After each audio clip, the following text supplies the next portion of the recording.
the governor. It was great.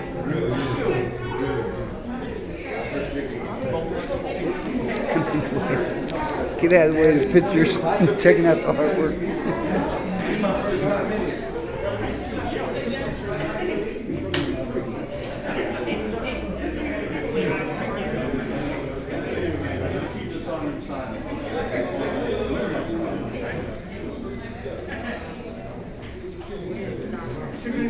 Right here,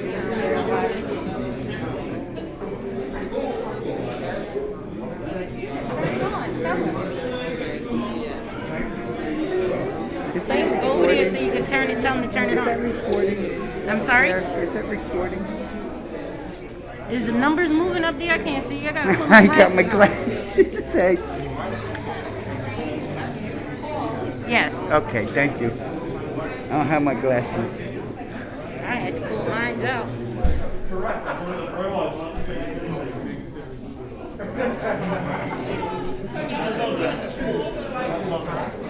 There he is. I remember that so well. There's the cub.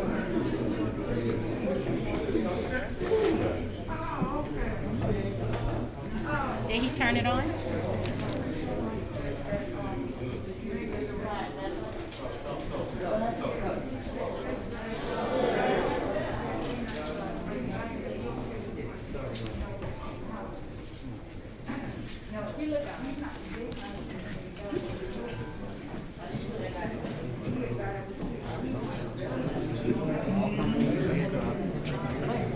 Yes? I'm fine, thank you.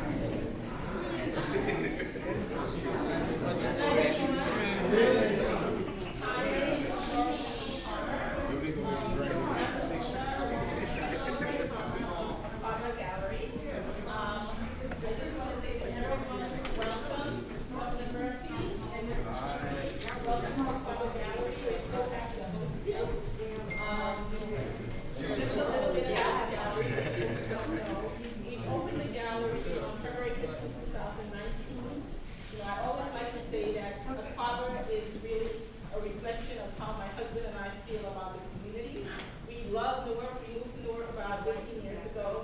We absolutely love the city, and this is how we show our love for the city. We wanted to create a creative space for artists, but also for the community, and this is what we did.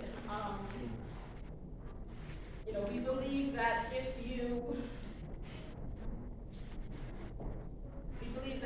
you love a community, you invest in a community, and you invest, and there's a lot of things that you can do to invest in a community. You don't only have to do this. I mean, I look at the simple act of picking up trash off the street as an investment in the community. So if you love the community, you invest in the community. We feel that this is our investment in the community. This is our investment to Newark, and we hope that it will inspire other people to invest in Newark as well, and to commit to creating a better city and to building a better city. Governor Murphy, I just want to say thank you very much for all that you have done over the last 4 years that you've been here. I see that you're standing by your word and commitment to investing in Newark and helping to build a better city and build a better Newark. So we thank you for that. I am so happy that you are, keeping the promises that you make, because investment is not just really words. Sometimes people come in and they say words, but they don't really follow up on the words. So I thank you for following up on the things that you've done in the community and in the work, and to continue to invest in the work. I would like to introduce next Reverend Green. Please.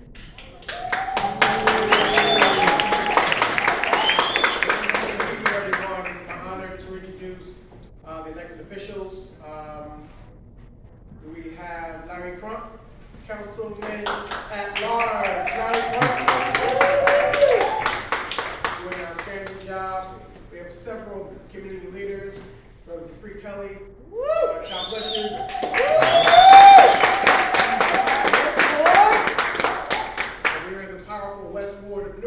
That's right, baby. That's right. And that's also here for the owners of this phenomenal Yes, I'm going to, and we also want to recognize Reverend Dr. Durr. yes, Dr. Bird. Owner of Doc's Chicken and Waffles. Woo. Across the street. What's that? Can I say a word? Sure, absolutely. Yes, yes. Absolutely. First, I want to say thank you and thank God Amen. for a man that believes in God. Yes. Because if we don't put God first, we don't have nothing to hope for.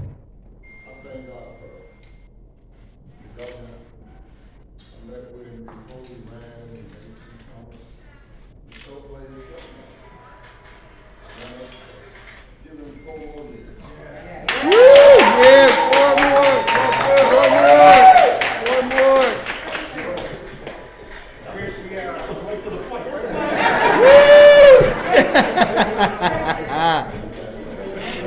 Dr. Bird. To the point. But we're here for a very special occasion.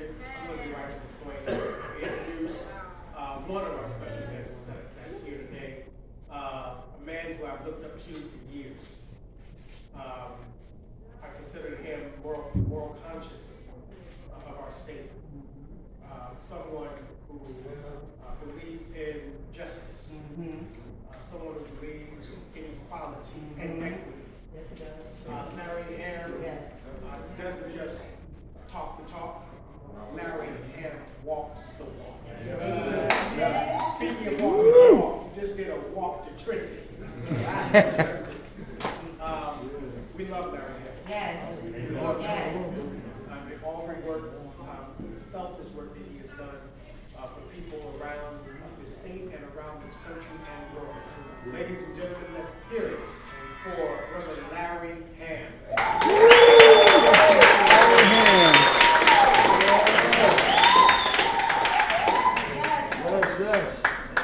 Outside love in the house, baby. To the people. Good evening, everyone. Good evening. I'm very glad to be here. First of all, let's give a round of applause to the owners of this beautiful establishment in our neighborhood, Mr. and Mrs. Palmer. And of course, I want to recognize again my friend of at least 40 years that I've known, I call him the entrepreneur extraordinaire. He has started many businesses in our community and kept them going. And I'm so glad that he's here tonight. Give Reverend Durr another big round. And I also, of course, the man of the hour, the reason I'm here today, and I'll get right to the point, like Reverend Durr, the man that I think you should all re-elect to a second term, Governor Murphy. And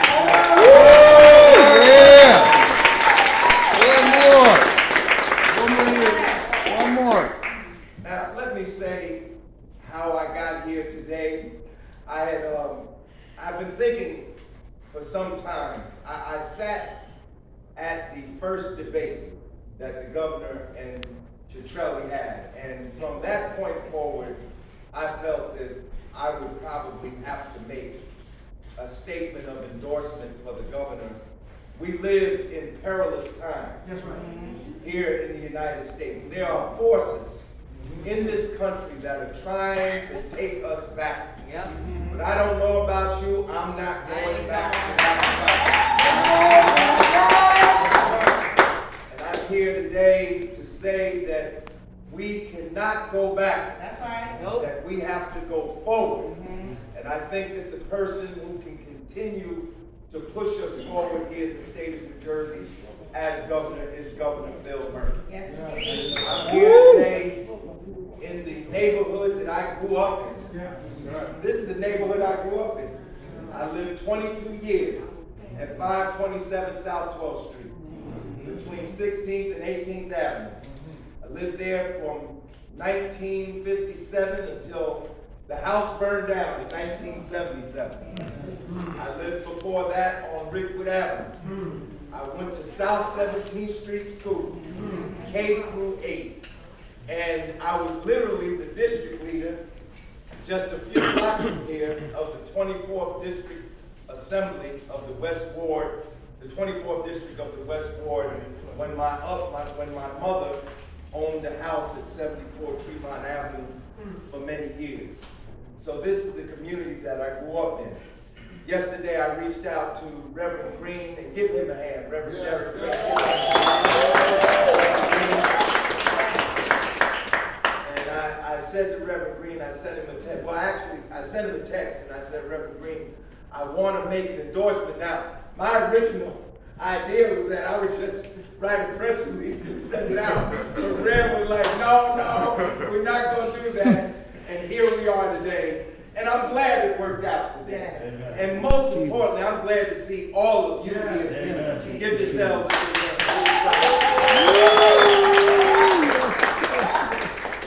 Brothers and sisters, I have interacted with Governor Murphy for at least the past 5 years. And actually, as you all know, I was a supporter of Bernie Sanders for president in 2016 and in 2020. And then after 2016, there was a gubernatorial election. And in the primary, I actually supported someone else. But someone came to us, to the People's Organization for Progress, to our candidates forum. He wasn't the one that we endorsed, but he came anyway. And he made himself known, and he made his platform known. And the person that we endorsed in 2017, that person didn't win.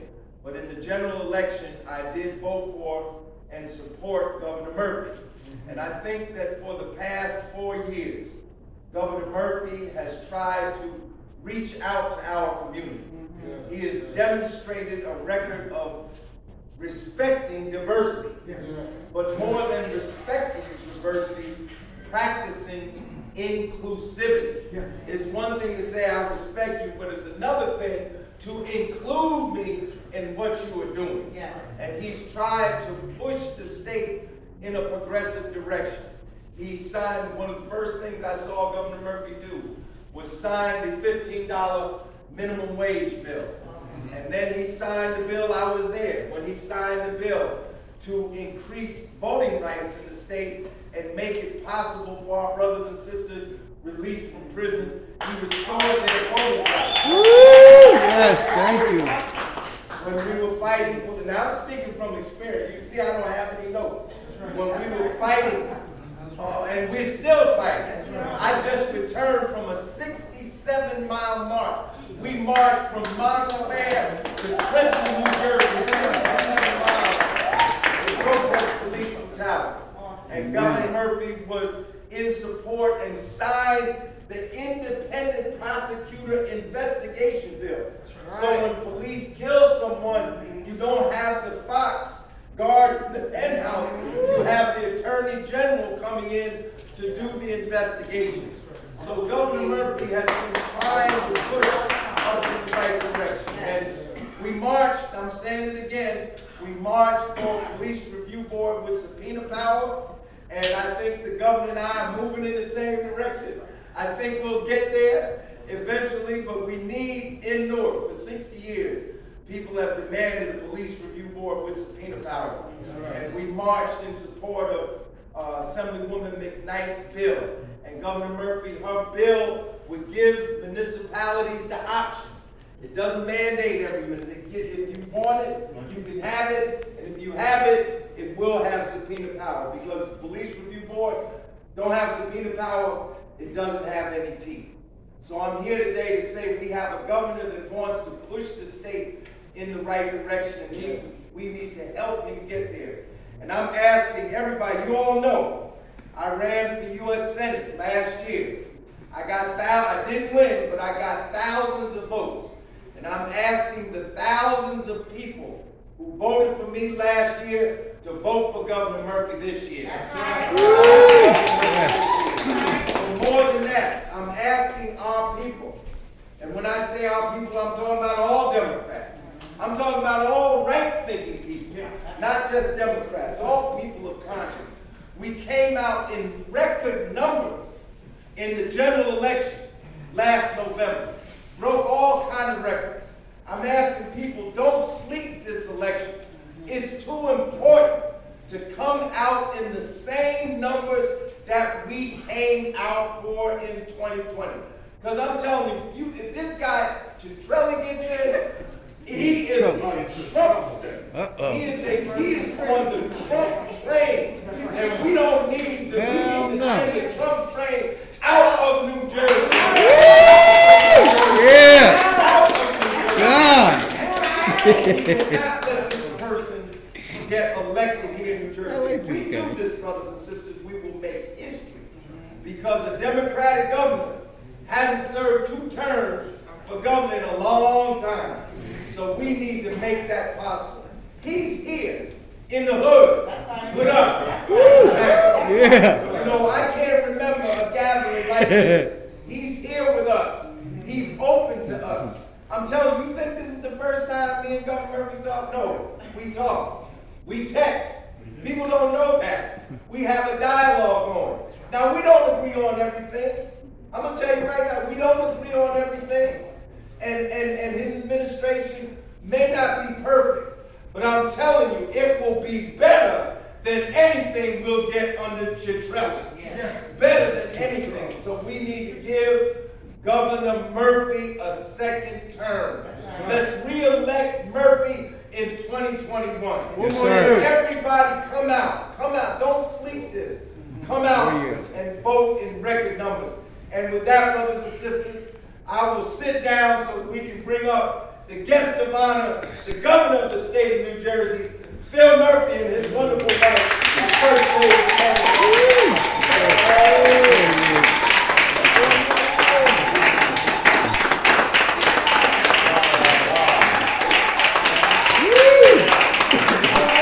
Yeah. 4 more years. 4 more years.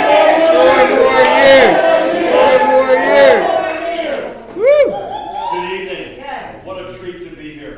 The biggest benefit of not having Larry do this endorsement on paper is I get to come to the West Ward. Laura, thank you so much to you and your husband for hosting us so graciously. I walked in the door, I turned to Laura, and I said, I could have dinner off this floor. This is the coolest gallery I've been in a long, long time. So thank you for so graciously hosting us, and us as the First Lady, the great First Lady of the great state of New Jersey, Tammy Murphy. I want to say it's great to be back with Dr. Durr, who was there 4 years ago, and just showed me again. He's got me for another 4 years. Thank you. Bless you. And I mean that literally, Reverend Dr. Durr. And you've been a good friend and a great supporter and ally every step of the way. Larry, I can't thank you enough. People's Organization for Progress, POP, has been an iconic institution. And I remember that meeting very well. When you were very nice to me. You always have been. And I did text Larry the other day when I heard that he finished a 67-mile trek. Make sure you were still up, standing in one piece. Any injuries? You okay? No, I injured my right leg, but we made it through. But seriously, your endorsement, your standing here tonight means more than you know. And I promise you we will not let you down. I also want to reiterate thanks for Reverend Derek Green, Gary Williams, Steve Balea, Jarrell Harvey are with me on our team, all outstanding colleagues. And thanks to each and every one of you for coming out for these few minutes together. I would just I won't take much of your time. Dr. Durr is my new model in terms of how brevity getting to the point. Taking the case, making the sale and moving on. But I'd say 2 things. There is so much at stake in this election. I mean, Larry was in the room. He heard the debate. He heard some of the stuff that was coming out of my opponent's mouth. And my jaw was on the floor. He literally said, well, that's what happens when people start chanting, no justice, no peace. like imply that that was leading to unrest. I said, since when did no justice, no peace become controversial? Right? Just extraordinary stuff. It shocked me. And this is New Jersey. He sounds like a guy who's running for governor in Texas. You know, when it comes to race relations, embracing diversity, being even able to describe white privilege, which he cannot bring himself to do, voting rights, women's health, guns. He wants more guns.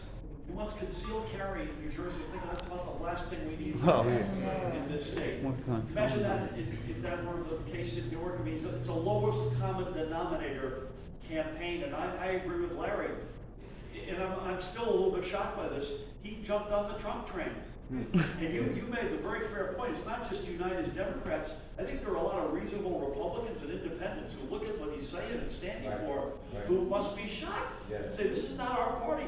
I'm good to debate. I'm good to, if we disagree, let's stake out what you think, what I think. We're not really into that sort of labeling stuff, but this is scary stuff. So that's at stake in this election. Now that leads me to my second and final point, again, a point Larry made well, and I want to reiterate. Here's the good news, and then here's the challenging news. Our team is a lot bigger than their team.